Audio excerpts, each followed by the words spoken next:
La Mauritanie est un pays semi-désertique avec une capacité productive limitée, précaire et confronté à de multiples aléas climatiques. Le territoire mauritanien est exposé à des fluctuations de la production agricole à cause d'une pluviométrie faible et irrégulière. Elle produit seulement 30% de ses besoins, occasionnant des graves conséquences pour la sécurité alimentaire de sa population et sa dépendance aux produits agricoles importés. Pour remédier à cela, plusieurs tentatives ont vu le jour. Parmi, il y a la révolution verte qui s'est étendue dans le milieu rural pour contribuer à l'augmentation des rendements de différentes cultures destinées à l'agro-industrie telles que les cultures de maïs, soja, riz et blé, qui a provoqué une série d'effets négatifs comme la disparition de semences autochtones, des problèmes sur la santé humaine et des séries d'impacts environnementaux qui accélèrent le réchauffement climatique. Pour augmenter la production agricole, le modèle de la révolution verte a été largement appliqué, combiné avec une augmentation des superficies et à l'utilisation de plus en plus importante des produits agrochimiques, causant des pertes de fertilité du sol, de son appauvrissement et de sa dégradation, tout en favorisant le développement des ravageurs qui, de plus en plus résistants aux produits chimiques et aux insecticides.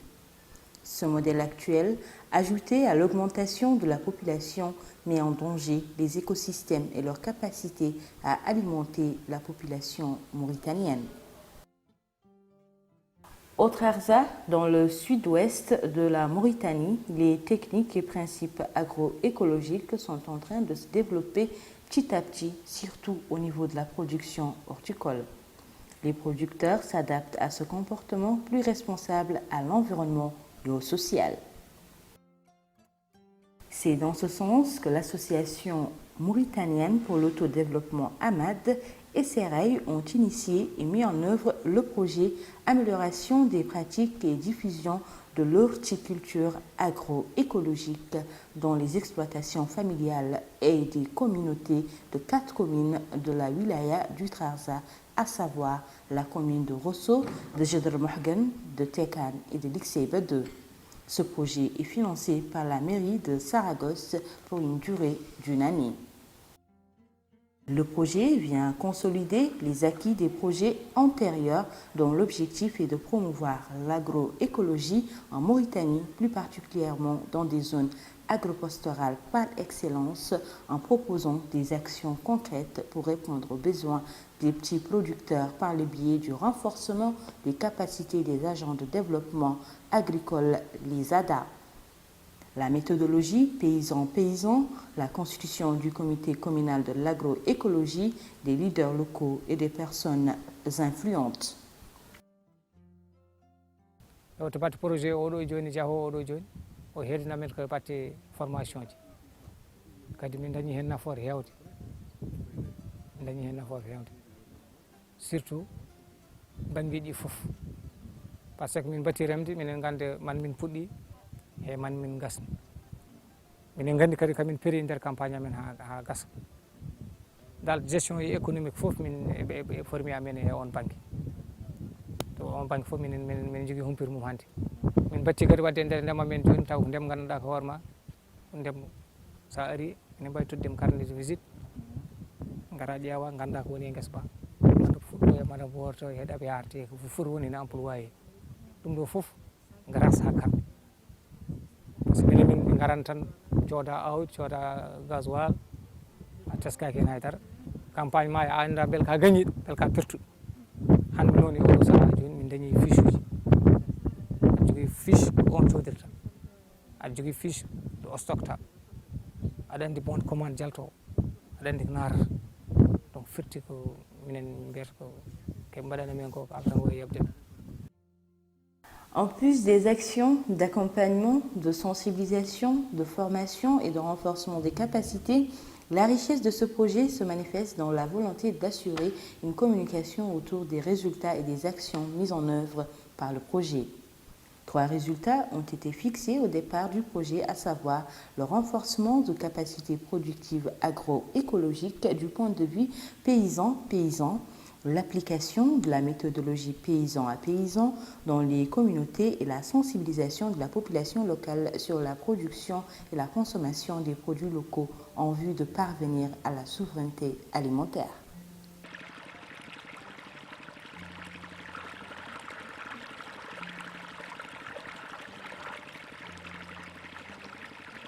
Pour atteindre ces résultats, plusieurs ateliers de formation et de sensibilisation sont organisés au profit des bénéficiaires issus de ces différentes localités.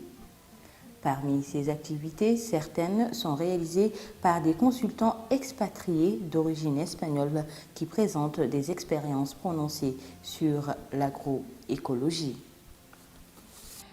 L'avantage avec l'agroécologie, c'est que on pense à moyen long terme à améliorer le sol et à diversifier, c'est-à-dire à diminuer le risque, à ne pas miser tout sur une seule spéculation. Donc c'est aussi un investissement à long terme. L'étude de viabilité socio-économique de différents types de parcelles et de pratiques agroécologiques est réalisée par la consultante Carmen Morales. L'étude avait comme objectif de connaître la viabilité socio-économique des parcelles agroécologiques actuelles et déterminer le modèle optimum d'exploitation agroécologique socio-économique durable. Elle s'est déroulée en 2 temps, dont le premier sur le terrain à la rencontre des producteurs et des visites des parcelles. Cette phase a permis d'avoir une vision claire sur les techniques et les modes d'utilisation des terres et les aspects socio-économiques liés à la rentabilité. Agriculteurs qui sont 100% centrés sur l'agriculture et que par contre ils ont peut-être de la terre mais ils n'ont pas beaucoup d'argent pour initier de forts investissements. Donc ils ont vu dans l'agroécologie une opportunité de produire sans avoir à dépendre beaucoup des intrants. L'agroécologie, et ça c'est une partie importante de différence avec l'agriculture conventionnelle, se base sur l'augmentation de la biodiversité dans le sol et sur le sol. La seconde partie était concentrée sur la restitution et la proposition des idées qui s'est déroulée à Rosso au niveau de la maison du paysan. L'atelier a regroupé plusieurs personnes venant des différentes communes d'intervention du projet. Moi en particulier, je ne peux pas parler sans remercier Ahmad de Serail. C'est la connaissance que j'ai maintenant, c'est grâce à eux qui m'ont suivi les formations sur l'agroécologie. Avant, je ne connaissais pas l'agroécologie, je faisais du conventionnel. C'est grâce à Ahmad et Serail que je me retrouve aujourd'hui en agroécologie. Ça fait 3 ans et 6 mois que je pratique l'agroécologie. Bon, en concernant encore les semences, les gens d'Ahmad et Serail nous ont amené des semences ouvertes d'Espagne et on a suivi des formations sur la multiplication des semences. Je faisais du conventionnel, par hasard je me suis rencontré avec les gens d'Ahmad, ils m'ont introduit dans la culture bio et j'ai commencé, ça fait maintenant à peine presque 3 mois parce que j'ai fait 120 heures de formation. Maintenant, j'ai commencé ma deuxième campagne, mais je veux uniquement faire du bio parce que j'ai vu que l'importance du bio vis-à-vis du conventionnel que je faisais est plus rentable actuellement. Parce que je ne peux plus les engrais, je ne peux plus les pesticides. Et je trouve aussi que ma terre est en train de s'améliorer. Parce qu'actuellement, là où je pars dans mon terrain, je commence à avoir des fruits avec le bio que je n'ai jamais eu avec le conventionnel.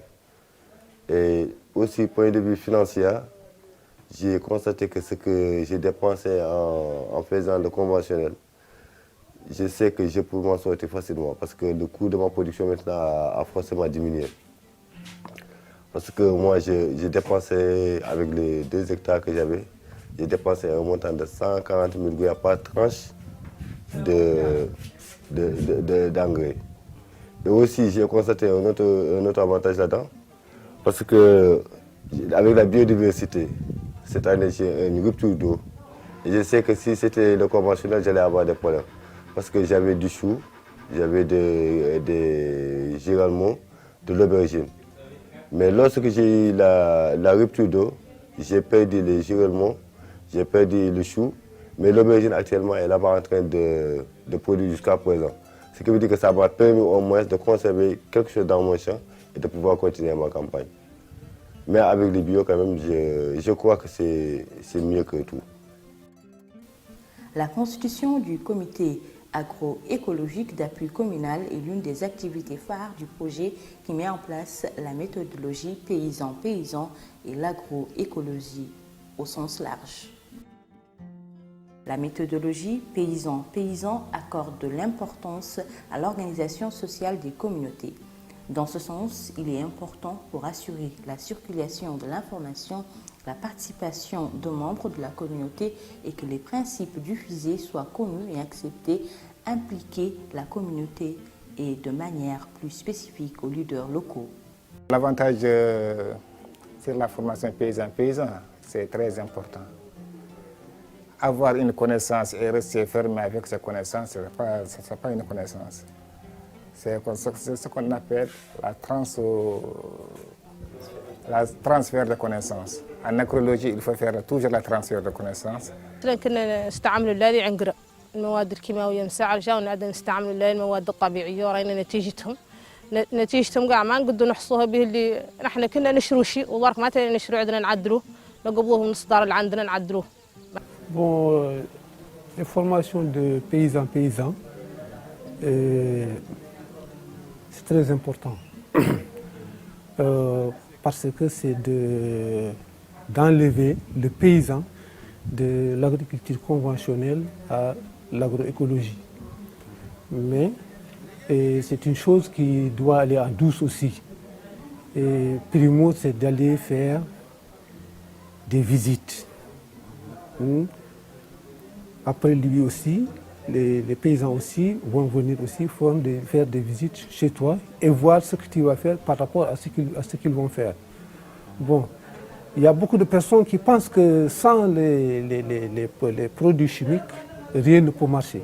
Or que c'est le contraire. L'agroécologie, c'est une agriculture d'une santé totale. Santé des animaux, de la personne, de la production, de la plante et tout. L'atelier que j'ai suivi avec Carlos à Tekar, j'ai eu la chance de regrouper 3 à 4 villages pour faire la transfert de connaissances paysan-paysan. Et encore, j'ai eu des gens, c'est-à-dire que dans les 3 à 4 villages, j'ai eu 5 personnes qui sont intéressées sur ça. Et ils m'ont invité chez eux, pour faire le compostage et faire les traitements et les engrais liquides. Afin d'encourager les producteurs bénéficiaires, le projet a organisé un concours aux meilleures pratiques agroécologiques au profit de 2 promotions regroupant les anciens d'une part et les nouveaux agents de développement agroécologique. 34 producteurs ont participé au concours et 20 ont été promus avec des récompenses variées. Cela dans l'objectif d'encourager l'application des techniques agroécologiques et récompenser les efforts faits par les producteurs pionniers en agroécologie. Concours o ndeɓi kalan amen ɗum eɓe toyiki minen gil 2013 minen intéressé e agroécologique. Bon eɓe kalan amen kadi min ɓeydi hen wa intéressé parce que ko ɗum waɗi neɗɗo motivé so wiyama gari mbaɗe concours an e yimɓe ma wonta tan kadi concurrence mais concurrence kadi baɗɗo fayida par ce que an han kadi aɗa andi aɗan ɓurtodire wona pour question en mais pour question ha valorise walla ha mbaɗa développé agroécologique donc mbaɗi condition ngaji waɗat hen wayni les compost mbaɗa hen les brises de vent mbaɗa hen association des cultures la rotation des cultures ɗum fof en jeeya e concours aji ɗi e daña kadi des plantes kadi aromatiques qui attirent les insectes ɗum kadi ko hunde waɗi fayida surtout ko concours aji ɓadi ko ɗo joni min jii kadi paysan ji voisinage amen kañumen intéressima hen mbi concours waɗama donc oɗon kaɗo ndem watti waɗi haalis donc kalde watti waɗi oɗo hankadi bon yimɓe hankadi intéressimi hen watti arde namno comment holno jarata e holno mbaɗirton de ce fait concours o kam c'est quelque chose de très important.